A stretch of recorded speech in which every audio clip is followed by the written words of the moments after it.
Hey everyone, how's it going? Today I'm going to show you guys how you can connect Raydium to Phantom Wallet. At first, head over to your Phantom Wallet, and then at the bottom right you see a map icon. You want to tap on that one.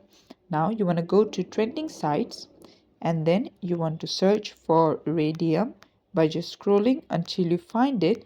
And for some reason, let's say you don't see it, what you need to do is just search for it over here.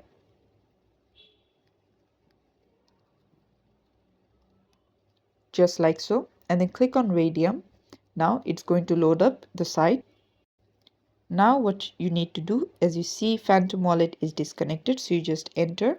And now at the top right you see something called connect, so you want to click on that connect, and then you want to click on Phantom, just like so, and then choose which account you want to be connected, and then tap on connect, and it's connecting, and there you go, it says Phantom Wallet connected. And this is how you can do it. Thanks for watching. Please leave a like and subscribe for more tutorials like this, and I'll see you guys in the next one.